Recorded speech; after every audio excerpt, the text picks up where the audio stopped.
Bienvenidos, ¿qué tal queridos amigos? A un viajero de la ciencia más. Sabéis que estamos haciendo todo lo posible por daros la información más interesante sobre el coronavirus, sobre este mal que nos tiene a todos, la verdad, que con la vida trastocada, que ha trastocado nuestra economía y que ha trastocado absolutamente todo lo que toca. Vamos a hablar precisamente de todo esto con un matemático, con Julio Mulero, que es divulgador científico y profesor universitario, y vamos a hablar con él del uso de los superordenadores, cómo están ayudando en la lucha contra el coronavirus. También nos acercaremos las pautas de los expertos para conseguir un menú de confinamiento saludable, tema muy interesante, y luego también haremos conexiones con Estados Unidos y con Irlanda para que nos pongan al día de cómo está viviendo la progresión de esta pandemia. Todo ello con el equipo más viajero, como siempre, con Sara Poza, con Ana Rodríguez, con Beatriz Álvarez, con Teresa Gundín, con Teresa Fernández, que la tenemos aquí con nosotros. ¿Qué tal, Teresa? Hola a todos, encantada de estar aquí. Y Alberto Coca, los mandos del sonido más científico, como sabéis, con las dificultades propias de que lo estamos haciendo todo, absolutamente todo, a distancia. Y en la edición y al micrófono, vuestro viajero de la ciencia, Carlos Alameda, repaso a los principales titulares de la semana. El viajero de la ciencia, Carlos Alameda.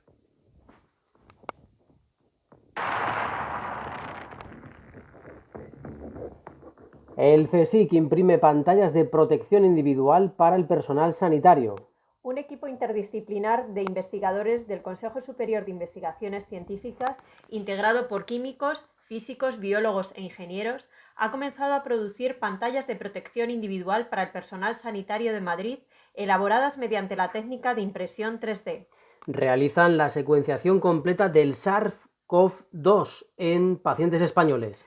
Un equipo del Centro Nacional de Microbiología ha utilizado muestras de pacientes con COVID-19 de diferentes comunidades autónomas para secuenciar el genoma de SARS-CoV-2.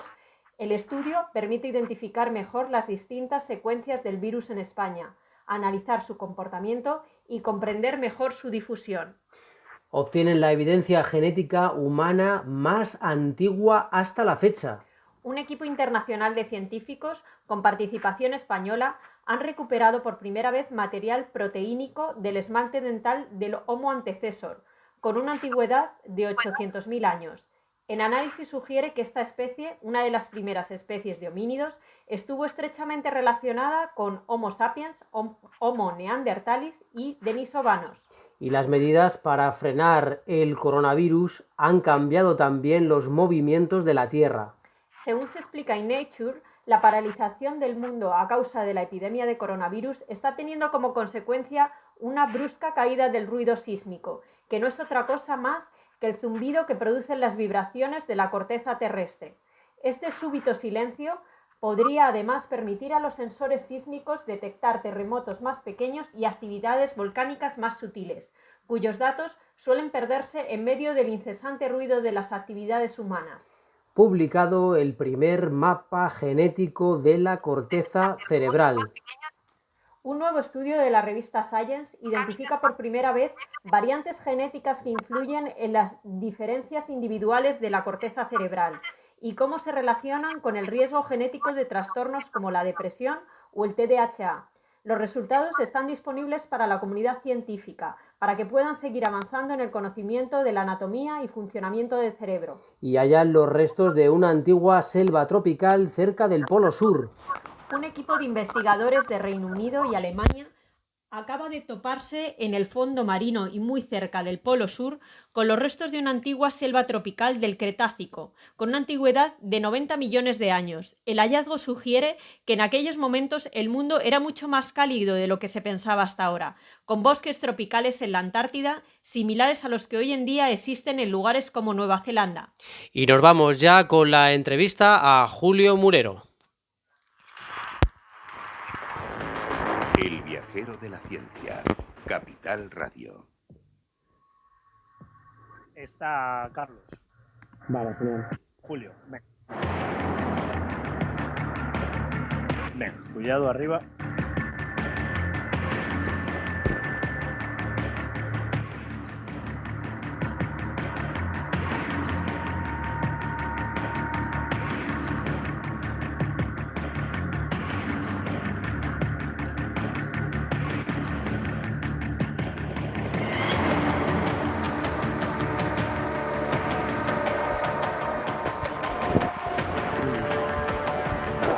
Bueno, pues saludamos ya a Julio Mulero, profesor de matemáticas en la Universidad de Alicante, doctor por la Universidad de Murcia, divulgador y autor del blog El último verso de Fermat. ¿Qué tal, Julio? ¿Cómo estás? Hola, buenas tardes, Carlos. Pues nada, estamos encerrados, ¿no? Seguimos así. Estamos Se- bien, pero encerrados.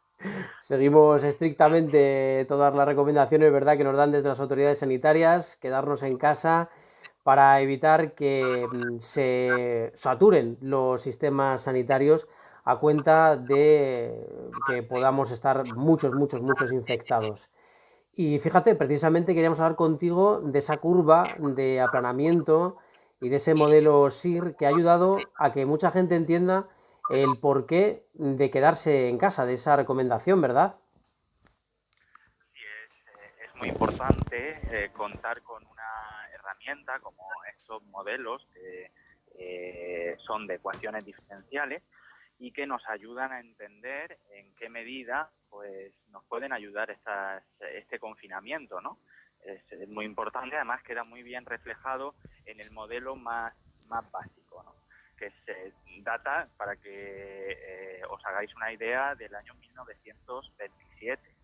Ese sería el modelo más básico, pero actualmente se están desarrollando otros. Fíjate qué curioso que date de hace tanto tiempo en realidad y qué interesante ha sido poder tenerlo porque enseguida han salido científicos explicándonos muy gráficamente, gracias a estos datos, a esta curva, nos han explicado enseguida lo que iba a pasar. Es decir, si no nos quedábamos en casa íbamos a tener serios problemas. Para ello, por ejemplo, estáis manejando conceptos como el de coeficiente de transmisión o de recuperación y un gráfico muy bonito que ha gustado mucho por ahí, que lo publicó el Washington Post, en el que aparecemos como si fuéramos bolitas y vamos cambiando de color según nos vamos infectando. Bueno, un gráfico la verdad que muy curioso y que ha ayudado a mucha gente a enterarse muy bien de esta pandemia. Sí, los gráficos tienen una importancia vital en lo que en lo que son los modelos matemáticos en general y también, bueno, en los que intervienen también la incertidumbre, ¿no? Porque todo lo que está ocurriendo está sometido a una gran incertidumbre. De hecho, lo estamos viendo porque cada día la situación va cambiando y, bueno, pues tratamos de ir improvisando una mejor explicación, ¿no? Porque sin una explicación matemática, la cuestión es que se nos va de las manos. Necesitamos, como seres humanos que somos, pues tratar de entender lo que está ocurriendo. Entonces, si quieres te cuento un poco en qué consisten estos, además de este gráfico de las bolitas que tú comentas, que ha tenido tanto éxito, que está basado en el modelo SIR que has mencionado antes, y si te parece bien, comentamos un poco en qué consiste ese modelo. Pues sí, la verdad que estamos muy interesados porque nos encantaría saber cómo funciona, ya que ha tenido un éxito bestial. Bien, pues mira, el modelo SIR, que como decía anteriormente, fue propuesto por dos científicos, Kermack y McKendry, en el año 1927, posteriormente también publicaron en el año 1933, eh, consta de algunos ingredientes muy importantes. En primer lugar, hay que tener en cuenta que todo modelo matemático, pues es eso, un modelo, es una manera de representar lo que ocurre en la realidad de forma resumida al fin y al cabo, porque lo que no podemos controlar es esa cuestión de la incertidumbre. Así que los modelos se ajustan de alguna manera, pero perdemos lo que es todo el panorama, no está descrito al completo, ¿no? Ujú. Entonces, en el PEPSID lo que tenemos es que se trata de describir la cantidad de individuos, ¿no?, en una población que se supone constante a lo largo del tiempo, aunque, por ejemplo, esto no es verdad, no es constante, y homogénea, cosa que tampoco es verdad, pero digamos que se supone así, se hace esta hipótesis, y se trata de estudiar la evolución de tres grupos de individuos. La población en general se divide en tres compartimentos, que se llaman Ajá. así. Entre aquellos que son individuos susceptibles, ¿vale? Aquellos que están infectados y aquellos que están recuperados. De ahí, de esas tres palabras, susceptible, infectados y recuperados, es de donde vienen las siglas del modelo, ¿no? El modelo SIR, S-I-R, ¿vale? Entonces, a lo largo del tiempo se trata de estudiar cómo evolucionan estos tres compartimentos en cuanto a número de individuos, ¿no? Así, por ejemplo, en el instante de comienzo o la explosión de la enfermedad, ¿no? Pues podrían haber unos pocos infectados y la gran mayoría de la población era población susceptible. Por tanto, en el instante t igual a 0, la población está dividida en, pongamos, por ejemplo, 99,9% de susceptibles y un 0,1% de individuos infectados, ¿no? A partir de ahí todo evoluciona, porque cada uno de los individuos infectados tiene interacción con el resto de individuos y se va propagando la enfermedad. De forma que el número de individuos susceptibles va decreciendo porque van pasando a ser infectados, ¿no? Es decir, en las primeras etapas va ocurriendo eso. La curva de los infectados, esa función que describe el crecimiento de esa cantidad de personas que están infectadas, es la que actualmente es la famosa curva, ¿no? La curva con mayúsculas, esa es la curva. La curva que queremos, que necesitamos, que sea lo más aplanada posible. ¿Por qué? Porque en cada instante de tiempo, esa curva es la que está describiendo el número de personas, de individuos que están contagiados, que están enfermos. Si esa curva supera en su pico, digamos, en la parte más alta, la capacidad del sistema sanitario, lo que ocurre es que es lo que sabemos todos, ¿no? Y lo que todos tememos, que nuestra sanidad no sea capaz de atendernos a todos. No sé si a día de hoy estamos en la parte más alta de esa curva o no, ¿vale? Pero, ¿de qué depende que esa curva crezca mucho de forma explosiva, digamos, o que lo vaya haciendo poco a poco, más repartida en el tiempo? Bueno, pues depende de las interacciones que tengamos entre nosotros. Si entre las personas que están contagiadas y las personas susceptibles hay muchas interacciones, si estamos en la calle, si tratamos con todo el mundo con normalidad, si no nos cuidamos en ese sentido, la probabilidad, porque ahí están haciendo aparición conceptos probabilísticos, de ser infectado, de ser contagiado, aumenta. Entonces, por ejemplo, si cada uno de los contagiados tiene posibilidad de infectar a 2 personas, los que vivan con él o con ella en casa, pues casi que mejor que si mantiene todas las interacciones con normalidad, porque entonces ese coeficiente de transmisión, ¿vale?, aumenta. Entonces, el coeficiente de transmisión que tiene su presencia en el modelo SIR es precisamente eso. Trata de explicar cómo de posible es o cómo de cuántas personas contagia cada uno de los infectados, ¿no? Entonces, tenemos que tratar de rebajar ese coeficiente de transmisión, porque si lo rebajamos, estamos aplanando la curva. Y eso se ve muy fácilmente y de forma muy directa, pues en esas visualizaciones que tú comentas. Entonces, esas gráficas que salieron pues hace unos días en el Washington Post, lo que se va viendo son esas interacciones entre los individuos. Cada uno de los puntitos, si nos fijamos bien, puede aparecer en 3 colores. En color azul, en color naranja y en color rojo, si mal no recuerdo. Las bolitas que están en azul son los individuos susceptibles, ¿vale? A veces interactúan, ¿no? Se van moviendo y van chocando las bolitas unas con otras. Y en esos choques es cuando se produce el contagio.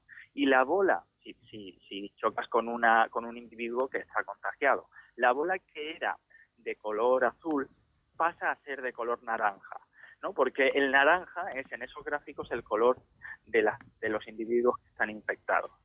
Entonces, a lo largo de todo el gráfico, de toda la animación, se va viendo cómo en esos choques se van contagiando la enfermedad, ¿no?, de forma rápida, relativamente rápida, y luego los individuos que están en naranja, los puntitos naranjas pasan a ser rosas porque los rosas son los recuperados, ¿no? Entonces, si mantenemos la actividad normal, pues la enfermedad está claro, es explosiva, ¿no? Se ha visto, se mantiene, digamos, que le estamos dando toda la libertad para que se mueva entre nosotros. Si mantenemos un confinamiento como el que estamos llevando, la enfermedad se propaga muchísimo menos. Entonces estamos aplanando la curva.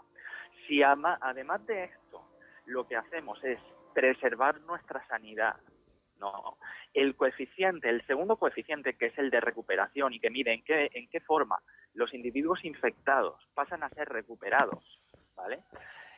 Lo que ocurre ahí es que es que se me ha apagado el ordenador ahora y quería comentar otra cosa. Nada, no te preocupes, Julio, porque estábamos entendiendo muy bien lo que nos quieres decir y además qué bonito era esa visualización que estabas comentando, porque en un momento dado parecía un juego y ponían como unas especies de barreritas y se colaban una o dos bolitas. Quiere decir, pues este ha salido de casa, ¿no? Ya está liándola con los que están al otro lado. Y luego te la abrían por completo, ¿verdad? No sé si te ha dado tiempo a recuperar un poquito la conexión ahí, Julio. No lo estaba leyendo, pero sí que quería comentar ahora otro modelo. Ahora cuando acabemos de comentar sí que me gustaría hablar de otro, pero por eso quería tener el ordenador en modelo, para que no se me perdiera la información. Julio, perdona, creo que se nos está colando sonido. No sé si es que está en alto o lo tienes en alto la entrevista, porque se nos está colando un poquito, se nos acopla ahí. Le bajo un poco de sonido al móvil, no lo tengo en manos libres ni nada. Ahora perfecto, ahora te oímos muy bien, Julio. Perdónanos, es que se nos colaba un poquito de sonido. Del teléfono. Sería el propio sonido del teléfono porque no lo tengo en alto ni nada. Nada, no te preocupes. Entonces, no hay problema. Era eso, observemos esos tres colores, como los puntos van cambiando de estado, ¿no? Y entonces ahí van pasando de un compartimento a otro, ¿vale? Ajá. Entonces, en la parte superior de esos gráficos se va viendo cómo van evolucionando las cantidades de individuos o de bolitas que están en color azul, susceptibles, en color naranja, infectados, o en color rosa, los recuperados. Y se va viendo cómo la evolución de los infectados pues es tal y como estamos viendo, ¿no? En una primera fase va subiendo de forma exponencial y alcanza un lugar, un punto álgido, digamos, que es el pico, ¿no? El famoso pico del que están hablando, o estamos hablando todos, cuando vamos a llegar al pico, ¿no? A ese punto más alto en el número de infectados, y luego comienza a descender, ¿no? Entonces, si la sanidad tiene posibilidad de atendernos bien, no solo aplanamos la curva en el sentido de que, digamos, que estamos haciendo nuestro trabajo porque estamos quedándonos en casa y estamos reduciendo la transmisión, ¿no? Sino también el coeficiente de recuperación aumenta y las personas con más facilidad pasan del estado de infectado al estado de recuperado, ¿no? Entonces ahí se va viendo, se ve muy fácil, ¿vale? Entonces ahí tenemos la curva y tenemos el pico. Y no hay que irse a cosas muy complicadas para entender esa idea. Pero eso es una idea, no es del todo realista, ¿vale? Porque lo estamos viendo. Muchos de los oyentes quizás están pensando, ¿vale? Pero ¿y las personas que se recuperan pueden volver a ser infectadas? O las personas los nuevos nacimientos, ¿no? Por ejemplo, y las personas que no tienen síntomas, ¿dónde están? ¿Están infectadas asintomáticas? ¿Qué sé yo? ¿No? Quiero decir que la realidad es mucho más complicada que eso. Y lo que quería comentaros, que por eso no quería perder la información del ordenador, es lo siguiente. Como eso es así, pues muchos equipos de investigación a nivel mundial, ¿no? Porque esto es una pandemia, están trabajando en elaborar nuevos modelos, ¿vale? Que se ajusten más a la realidad. Entonces, por ejemplo, yo quería comentaros, si te parece bien, Carlos. Claro, por supuesto. Es un modelo que precisamente publicaron ayer científicos de la Universidad Politécnica de Valencia, ¿vale? Ayer 1 de abril.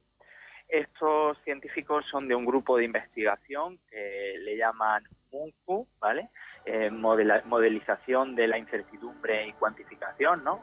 De la Universidad Politécnica de Valencia. Y en este modelo, para que os hagáis una idea, no se tienen solo en cuenta 3 compartimentos, sino que se tienen en cuenta 9 compartimentos. Y si quieres, os comento cuáles son los grupos que están considerando.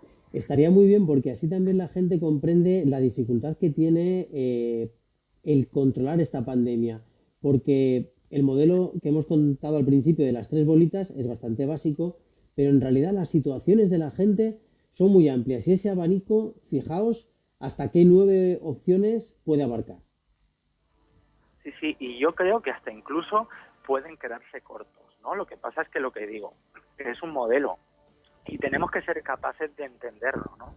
Entonces, para que os hagáis una idea, ellos consideran un grupo son los individuos susceptibles, el segundo grupo, individuos en cuarentena, individuos latentes, individuos infecciosos o infectados, ¿no? Individuos hospitalizados, individuos en la UCI, individuos en planta tras salir de la UCI, individuos recuperados y, por último, individuos fallecidos. O sea, que fijaos la cantidad de compartimentos en los que nos estamos repartiendo de alguna manera. Ese conjunto de personas que en principio, como decía, era homogénea. Bueno, en el modelo SIRS nos repartimos en 3 grupos y aquí, en este nuevo modelo que han publicado ayer, pues en 9 grupos. Y se trata un poco de estudiar los individuos de dónde a dónde van, ¿no? Por ejemplo, en el modelo SIR pasamos de ser susceptibles a ser infectados y de ser infectados a ser recuperados, ¿no? Pero esto no es siempre así, no es unívoco, no es un camino siempre así lineal, sino que podemos pasar otra vez a estar infectados, ¿vale? Entonces, se trata de ir viendo con qué probabilidad pasamos de un estado a otro. Y en esos 9 compartimentos, este grupo de investigación ha tratado de identificar estos trasvases de un grupo, de un compartimento a otro. Por tanto, bueno, pues es complicado. Y los matemáticos estamos ahí, estamos intentando, se están pidiendo datos. Luego, claro, la cuestión de los datos es básica. Si no disponemos de datos, que a veces, pues por cuestiones que no dependen de nosotros, pues no los tenemos, pues es complicado, es muy complicado. Y lo sabemos, ¿no? Sabemos todos que los datos en este caso, pues cojean un poco. Claro, por ejemplo, fíjate, bueno, ha habido mucha polémica porque, aunque ya sospechábamos, por lo menos los que seguimos un poco más de cerca la información sobre el coronavirus, que los datos que nos estaba dando China no eran exactamente los que en la realidad podrían estar ocurriendo. Y aunque también pensábamos que lo que podía estar pasando en Europa podía quedarse corto, porque es verdad que los fallecidos por coronavirus o con coronavirus los podemos más o menos contabilizar, pero muchos infectados es muy difícil contabilizarlos. Hay gente que dice que ha tenido síntomas antes de que todo esto comenzara. Realmente es muy complicado. Nosotros en este programa no vamos a entrar en si hay ahí algún tipo de interés, pero sí que es cierto que matemáticamente, estadísticamente, es realmente complejo. Incluso me comentabas que hay algunos científicos que están hablando de que por tasa de mortalidad podríamos hablar de un número de infectados muchísimo mayor de lo que se está manejando en estos momentos, ¿verdad? Sí, claro. Es que contar el número de infectados, bueno, como digo, tener datos en general es complicado, ¿no? Por ejemplo, y no hay que irse muy lejos, ¿cómo contamos los fallecidos? Tú lo has mencionado. ¿Los clasificamos como fallecidos por coronavirus? O según me decían unos compañeros el otro día, empezamos a clasificarlos como fallecidos con coronavirus y entonces entran dentro del grupo, no entran dentro del grupo. ¿Son el mismo grupo los que mueren por este motivo o los que han muerto porque tenían previamente, ¿no?, una patología? Quiero decir, ya eso es complicado, pero todavía más complicado es contar los infectados, porque ahora, claro, todo el mundo lo está comentando, que lo la mayor amenaza, ¿no? Digamos, son aquellos infectados asintomáticos, ¿no? Porque no lo saben y para ellos no hay ningún problema, ¿vale? Entre comillas, pero pues lo pueden transmitir. Y lo pueden transmitir a personas en las cuales, digamos, fructifique o tome vida ese virus y pues provoque problemas más serios. Entonces, en el blog de la Universidad del Instituto de Matemáticas de la Universidad de Sevilla, un profesor, Antonio Durán, escribía hace unos días un artículo donde trataba de estimar el número de infectados asintomáticos, ¿vale? Porque es muy importante hacerse, tener conocimiento de ello. Ese número también es muy importante que lo vayamos afinando a partir de esos test rápidos, ¿no? Por tanto, necesitamos mucha responsabilidad por parte de las instituciones, de los sanitarios, porque necesitamos con rapidez, ¿no? Tener estos datos y, bueno, además que tienen que llevar mucho cuidado con toda la cuestión de las muestras y tal. La cuestión es que, ¿cómo estima Antonio Durán ese número de infectados asintomáticos? Lo que hace es considerar el ratio de mortalidad en un país que pudiera servirnos, como es, por ejemplo, Corea, ¿vale? Si tú tienes el ratio de mortalidad, digamos, muertes dividido entre infectados, ¿vale? Lo tenemos apuntado de Corea, y tú, por ejemplo, tienes que en Andalucía, Sí. hasta el 24 de marzo, murieron 24 personas con más de 80 años, pues entonces a lo mejor podemos estimar a partir del ratio de mortalidad de Corea el número de infectados que hay en Andalucía con más de 80 años, ¿no? Y entonces lo que te comentaba es que ese número pues varía desde 4 veces más hasta 10 veces más o menos, o incluso hasta, en fin, no sé, depende de muchas cuestiones, pero por ejemplo del número de infectados.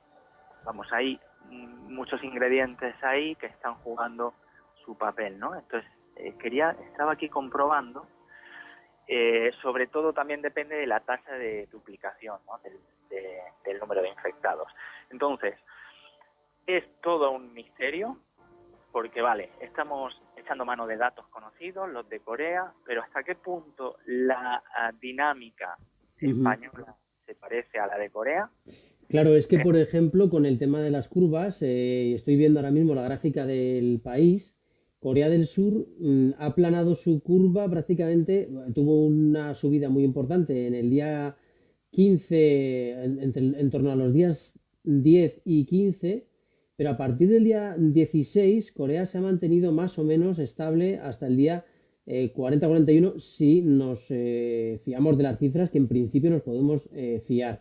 Pero claro, es que el subidón de España, Italia y ni te cuento Estados Unidos es espectacular a partir del día, el de España en el día 11-12 ya empieza a coger fuerza, pero a partir del día 14 ya es brutal y la subida de Estados Unidos es tremenda también a partir del 15-16 más o menos. Sí. Yo, por ejemplo, estos días que estamos llegando a unas cifras de fallecidos tan, no sé, alarmantes. No sé, es que llevamos ¿cuántos días ya de confinamiento? 17 aproximadamente, porque estamos a 2 de abril, empezamos el 14 de marzo, más o menos más de 15 días, y yo no logro entender cómo hoy tenemos tantos fallecimientos, cuando en otros países se ha controlado de alguna manera, ¿no? Llegados a este punto. Efectivamente, seguimos marcando máximos, es algo en parte desesperanzador. Sí, no sé si dependerá de esos periodos de incubación, desarrollo y tal de la propia enfermedad que nos están alargando este proceso. Y bueno, de alguna manera yo te comentaba cuando hemos hablado esta mañana que buscamos todos la esperanza en esos gráficos matemáticos, ¿no? Porque hay números que hacen daño y estos números hacen daño. Yo que me dedico a las matemáticas, pues las matemáticas ahora mismo las veo en dos perspectivas. Por un lado, son números que me hacen daño, y por otro lado, la esperanza de ver una curva que definitivamente se estabilice y que empecemos a bajar de ese pico. Por dar un poco de esperanza, el modelo de los matemáticos de la Universidad Politécnica de Valencia estima que el pico, alcanzamos el pico a finales de marzo, es decir, hace 2-3 días estábamos en el pico. Pero me cuesta trabajo asimilarlo porque estamos marcando pues récords, ¿no? Y en fin, que hay que tomar todo esto de forma muy prudente, hay que leer las cosas con calma. Tampoco conviene leer siempre las cifras totales, también tenemos que recurrir a las cifras relativas, ¿vale? Porque los datos, por ejemplo, de Estados Unidos, para tener un ejemplo, pues son muy espectaculares, pero en relación a lo que es su población, pues no son tan espectaculares como los nuestros. Quiero decir, Claro. que es que hay muchos habitantes en Estados Unidos. Sí, son cifras muy altas, pero están mucho más repartidas en cuanto a su población que en nosotros. Y nuestras cifras pues son escandalosas, ¿no? Entonces es muy importante que nos quedemos en casa. No hay que acudir a un modelo con 9 compartimentos. Tenemos un ejemplo bien sencillo en esas bolitas.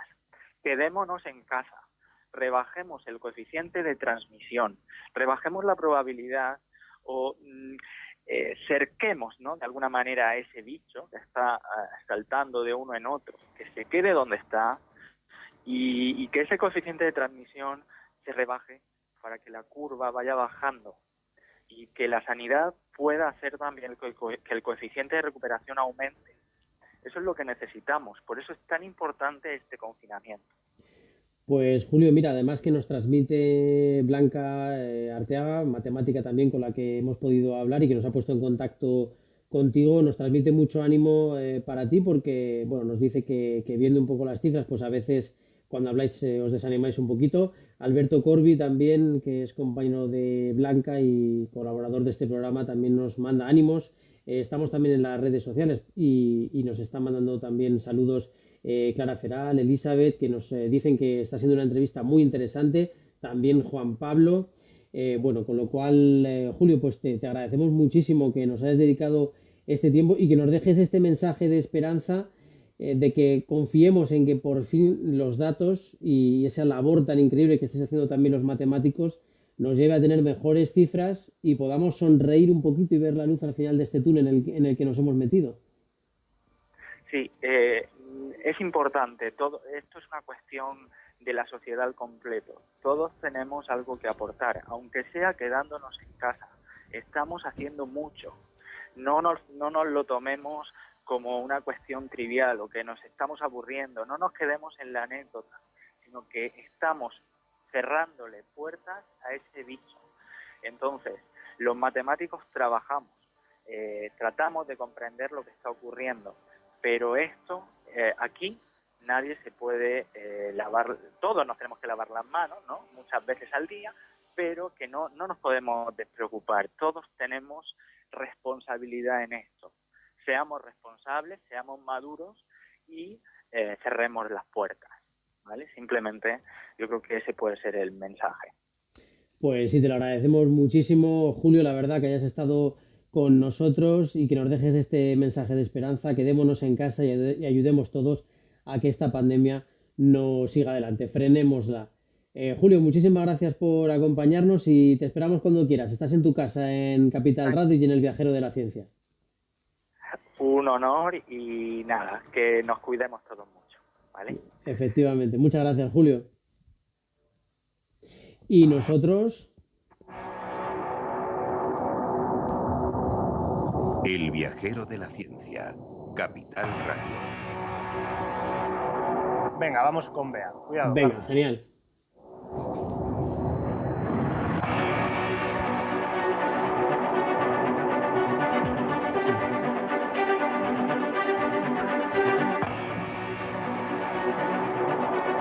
Pues tenemos tenemos al otro lado del hilo telefónico a Beatriz Álvarez. ¿Qué tal, Beatriz? ¿Cómo estás? ¿Qué tal? Buenas tardes a todos viajeros, ¿cómo estáis? Aquí estamos en nuestro super estudio. No sé si tienes puesta por ahí la cámara para que te veamos por aquí, que siempre nos agrada mucho saludar y ver tu maravillosa sonrisa. Es que lo he intentado varias veces, pero no sé por qué hoy no me funciona. Estoy con un poco de problemas técnicos hoy. No sé si es el wifi que está saturado, Bueno, pues, pero bueno, me tenéis en cuerpo y alma en cualquier caso aquí, con vale. vosotros. No te preocupes que ahora buscamos un pequeño recursito.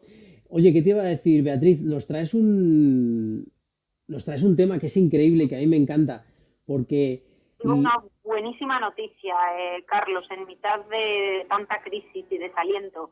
Un tema de esos que nos hace sacar pecho como españoles y de sentirnos orgullosos de lo nuestro, al darnos cuenta que en situaciones como esta en la que vivimos ahora también somos líderes, es más, somos fundamentales. Y es que el murciano Darío Gil es el protagonista de la historia que hoy os traigo. Es el protagonista de una de las iniciativas más importantes para luchar contra el coronavirus. Además, ojo, en su equipo también está otro español, Ismael Faro de Vigo. Darío Gil es doctor por el MIT, director del Departamento de Investigación de IBM y asesor tecnológico nada más y nada menos que de la Casa Blanca.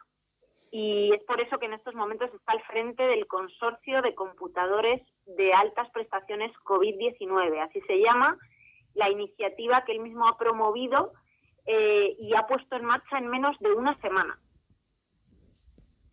pues fíjate qué curioso porque, a ver, a mí me encantó la noticia en cuanto me la comentaste un poquito porque yo creo que estábamos hablando con Julio Mulero, que es matemático, una persona que está viviendo la crisis, trabajando a tope para que todo el mundo pueda ver cómo está evolucionando, divulgando sobre todo conocimiento. Y también los informáticos están ayudando muchísimo porque gracias a los superordenadores tenemos una capacidad de computación de datos que nunca jamás en la historia habíamos tenido y podemos aprovecharla con el Big Data para poder intentar sumar esfuerzos y frenar esta pandemia, ¿verdad, Bea? Exactamente. Esta iniciativa, Carlos, tiene mucho que ver con lo que nos ha hablado nuestro anterior entrevistado.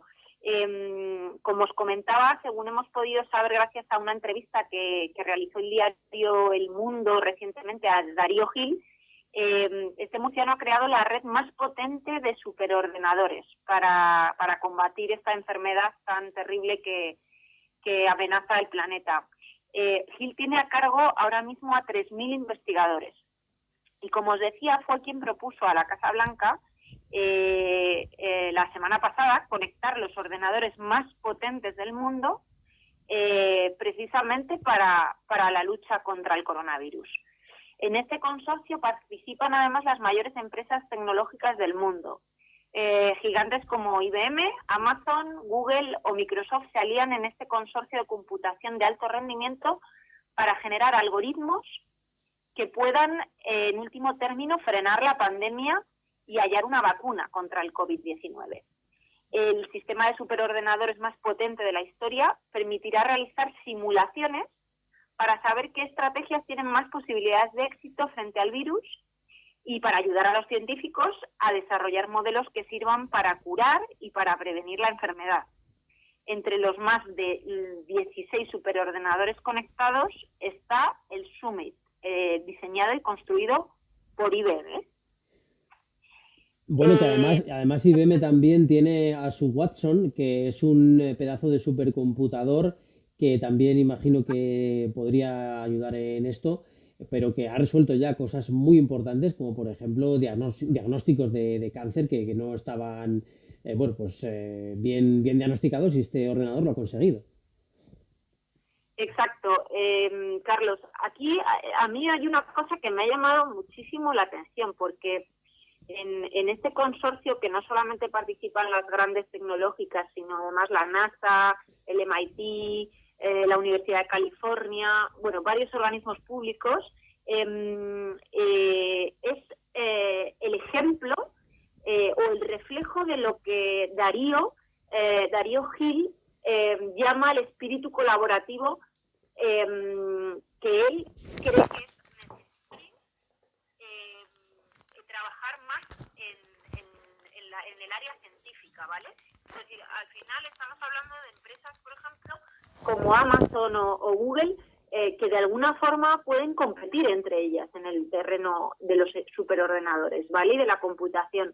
Sin embargo, este trabajo colaborativo no tiene precedentes. Es una iniciativa que realmente él ha tenido la gran visión de valorar que si se unían las diferentes fuerzas es donde realmente cabía la posibilidad de tener unos resultados muchísimo más potentes que si lo hacía una sola empresa o un solo superordenador, ¿vale? Es decir, aquí el principal objetivo es la simulación. Y me diréis, bueno, ¿y cómo se aplica esto a una pandemia? Bueno, pues, por ejemplo, un virus, que es una entidad biológica, o cosas como la reacción con otras células o la búsqueda de las moléculas que pueden inhibir la proteína que inyecta el virus, son procesos, al fin y al cabo, del mundo físico. Y tienen, por tanto, un nivel de interacción unos con los otros muy alto. Un superordenador lo que hace aquí es que es un ordenador con muchísima capacidad de cálculo y la unión de sus CPUs es muy eficiente. Por ejemplo, cuando estás haciendo un cálculo muy específico, imaginad cómo interactúan las moléculas con el virus. Pues necesitas buscar todas las interacciones y las conexiones. Esto implica tener miles y miles de ordenadores hablando entre ellos, es decir, pasándose información entre sí de los cálculos de manera muy eficiente. Y precisamente un supercomputador está diseñado para hacer esto muy bien. Vea, Así pues nada, la verdad que esto tiene muy buena pinta y esperamos que funcione muy bien. Desde luego, en resumidas cuentas, como te decía Carlos, este consorcio podría ser fundamental y creo que de verdad lo va a ser para la búsqueda de las mejores estrategias para luchar contra este horrible virus y sobre todo para encontrar una vacuna, que a fin de cuentas es lo que todos esperamos que ocurra muy pronto. Pues nada, muchísimas gracias Beatriz y bueno, pues pronto nos volvemos a ver y seguimos para adelante porque nos quedan muchos programas que hacer con este coronavirus que nos tiene a todos en casa. Muchas gracias, Bea. Muchas gracias a todos, buenas noches. Buenas noches. Y seguimos aquí también, pero para contaros el menú del confinamiento, es decir, qué podemos comer ahora que estamos todos metidos en casa. Teresa Fernández, ¿qué tal? ¿Cómo estás? Pues muy bien, nada, encantada aquí de estar con todos vosotros. Efectivamente, pues mira, Carlos, es que desde varias universidades, entre ellas la UOC de Barcelona y también la Complutense de Madrid, se han dado una serie de recomendaciones a tener en cuenta a la hora de gestionar los menús diarios y adaptarlos, ¿no?, a las circunstancias actuales. Que tampoco es fácil. Que no es fácil, de eso no cabe lugar a dudas. Muchos son los factores que hay que tener en cuenta, me temo. Bueno, lo que sí existe es una unanimidad por parte de todos los expertos a la hora de recomendar seguir nuestra dieta mediterránea. ¿Por qué? Porque tiene un elevado aporte en antioxidantes, indispensables para reforzar nuestro sistema inmune, que es una de las cuestiones que debemos de tener en cuenta en estos momentos para prevenir los contagios.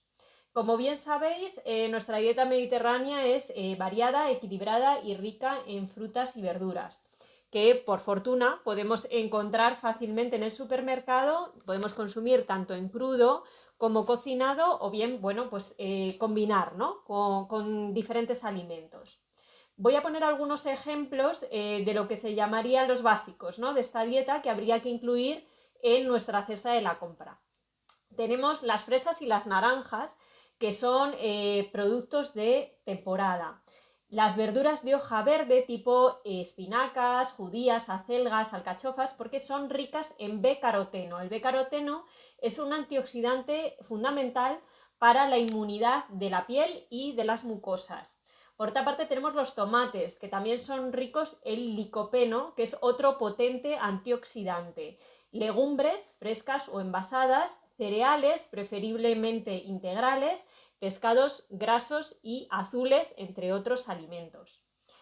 En cuanto a la logística de los menús, pues bueno, en este sentido los expertos recomiendan planificar en la medida de lo posible nuestras compras, dando prioridad a los alimentos frescos, locales y de temporada, combinado con otros menos perecederos que podemos encontrar pues, en nuestras despensas, tipo conservas, legumbres, cereales o también los congelados, por supuesto, ¿no? Que son muy recorridos, ¿verdad? En Sí, estas fechas. Son bueno, muy recorridos, la gente verdad es tira que mucho de ellos. sí, efectivamente, tanto las conservas como los congelados, la verdad es que te dan una cierta tranquilidad, porque bueno, pues lo tienes ahí, ¿no? A pesar de todo, si se te acaba lo fresco, pues siempre está ahí. Entonces, bueno, esta recomendación es muy importante porque está en la línea de lo que se ha publicado en la Sociedad Española de Endocrinología y Nutrición, en la que se recuerda que en estos momentos las compras deben ceñirse a los productos necesarios, evitando improvisar con alimentos más calóricos y ultraprocesados que suelen ser menos perecederos. Otra de las grandes carencias que vamos a notar en esta situación es que puede darse un déficit de vitamina D en nuestro organismo como efecto colateral de esta situación de confinamiento. En la que todos buscamos en las terracitas, en las de nuestras casas, o en la ventanita en la que le da un poquito el sol, buscamos ese huequecillo para colarnos y quedarnos un poquito ahí en el sol. Efectivamente, Carlos, el sol entra en contacto con nuestra piel y a través de una serie de procesos metabólicos genera la vitamina D. ¿Qué proponen los expertos en este sentido, ¿no? Para combatir esta carencia? Bueno, aumentar la ingesta de alimentos ricos en vitamina D, como son los pescados azules, tipo las sardinas, los boquerones, las anchoas, también los lácteos o los huevos. Y todos estos alimentos hay que destacar pues, que se conservan muy bien, que son del agrado de toda la familia, con lo cual se puede matar dos pájaros de un tiro, porque ese es otro problema, ¿no? El conciliar los gustos de todos. Pues sí, es un gran problema, sobre todo si tienes familia numerosa. Efectivamente. Bueno, ahora vamos a hablar de otra de los parámetros que ellos tienen en cuenta, que son los sentimientos, ¿no? Los sentimientos que van unidos a este confinamiento, como son la preocupación, la incertidumbre, el estrés, que de manera puntual pueden desencadenar pues, estados de ansiedad y de tristeza, que conlleva que se despierte en nosotros la apetencia por alimentos que proporcionan una gratificación inmediata. Yo creo que a todos se nos están pasando ciertas cosas por la cabeza. Yo solo veo rosquillas de chocolate. Claro, el problema es que, Carlos, esto suele ser hipercalórico y muy ricos en azúcares y escasamente nutritivo. ¿Y si tomamos chocolate de 75% de ese que tiene mucho cacao? Entonces eso ya va mejor. Lo ideal es, intentar no adquirir o limitar el consumo de estos alimentos. Optar por otros que pueden tener un efecto positivo en el estado de ánimo, como pueden ser los pescados grasos, ricos en ácidos grasos omega 3, asociados a un menor riesgo de depresión. El chocolate negro, que hablabas tú, Carlos. Ahí estamos. Eso es, que están compuestos por una química que activa nuestro cerebro y esa química es la química del bienestar. Entonces, pues sí, efectivamente podemos tomar siempre en pequeñas dosis y de una forma racional, digamos. El pescado azul, también las semillas de lino, imprescindibles para el buen funcionamiento del sistema nervioso central. También son muy recomendables los alimentos fermentados, tipo el yogur o el chucrut, porque son ricos en probióticos y garantes igualmente de una buena salud intestinal. Es un efecto muy importante teniendo en cuenta que el 90% de la serotonina, que es la hormona del bienestar, se produce en el intestino. Entonces, tener en cuenta, ¿no?, estos alimentos que nos ayudan al bienestar intestinal. ¿Qué pasa con el picoteo entre horas? Que, a veces, ahora mismo en la situación actual, mucha gente se da el lujo, ¿no?, pues un poco por marcar ciertas rutinas o por marcar diferencias, ¿no?, entre unas horas y otras. Yo con los dátiles tengo un poquito de vicio. Se recomienda que frutas como los plátanos se conviertan en nuestro nuevo aperitivo, que es una estupenda fuente de azúcar natural, vitamina B6 y fibra prebiótica, nutrientes que trabajan de forma conjunta para mantener estables los niveles de azúcar en sangre. Entonces, bueno, todas estas alternativas, además de los arándanos, los frutos rojos, los frutos secos, pero con moderación, pues pueden ser un buen sustituto para esos picoteos. Bueno, pues fenomenal, Teresa. Nos ha quedado todavía alguna cosita que comentar, pero tenemos que irnos a Estados Unidos rápidamente. Pero te lo agradecemos muchísimo que nos hayas dado este super menú del confinamiento. Y de todas formas, aunque nos queda un poquito, lo vamos a ir comentando, ¿vale? Estupendo, Carlos, cuando quieras. Damos un momentito con un poquito de música porque nos vamos a ir a Estados Unidos. Nuestro viajero hace las maletas y se va a visitar a Teresa Gundín. Ya está. Vale, si no, llamamos a Clara para el siguiente y ya está, no pasa nada. Sí, Venga, ok. creo que me Clara, parece al mejor. siguiente.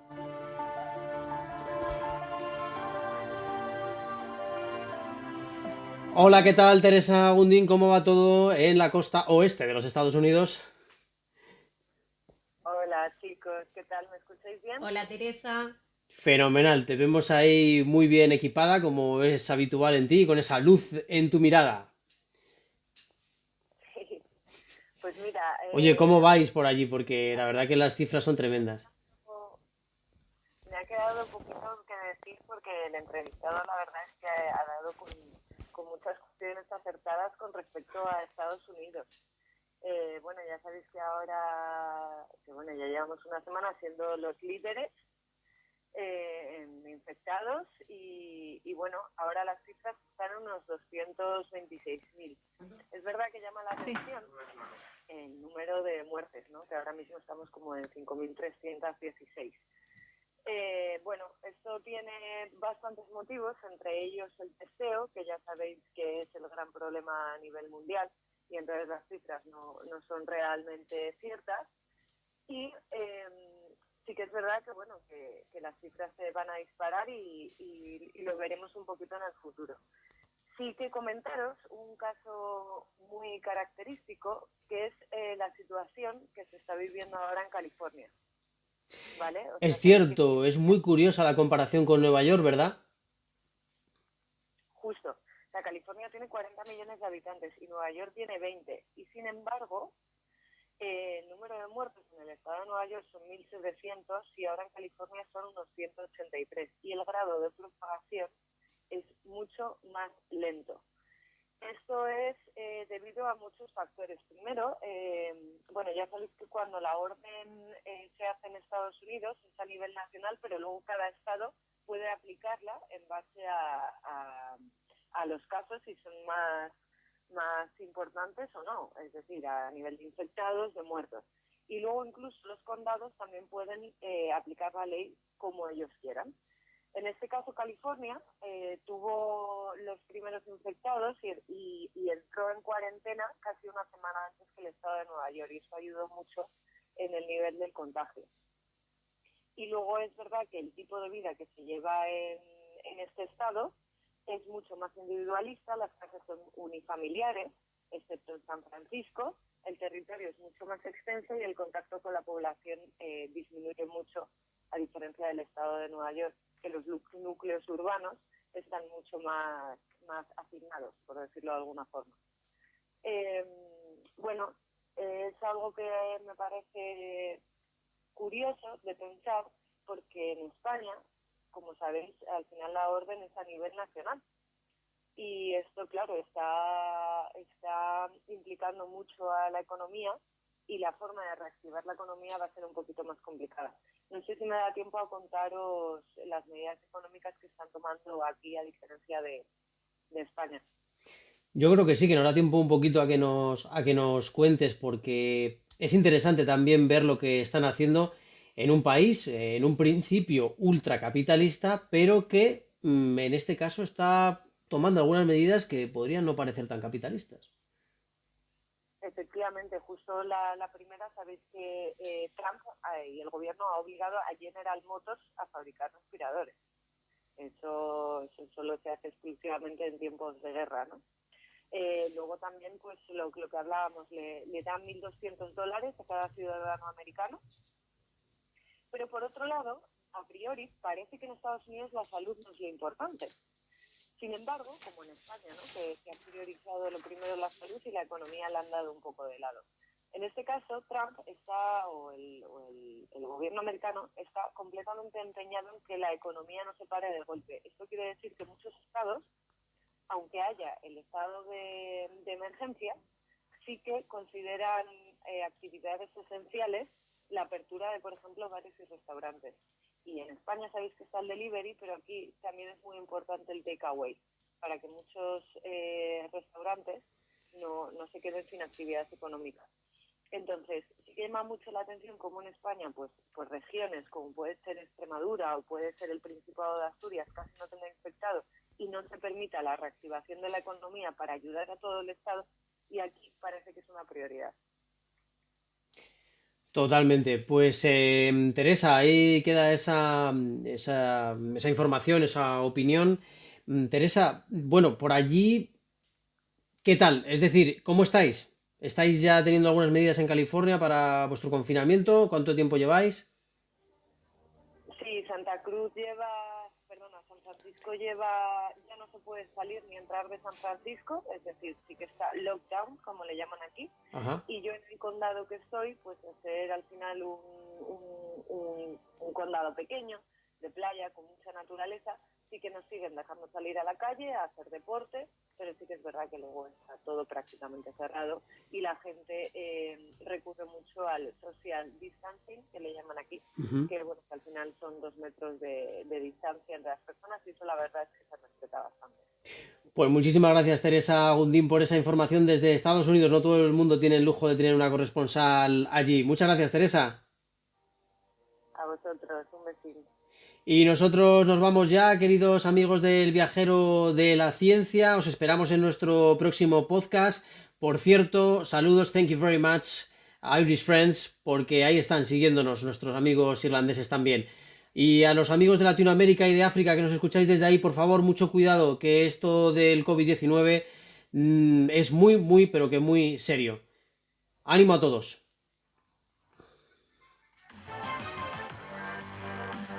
Vale, ok, Carlos.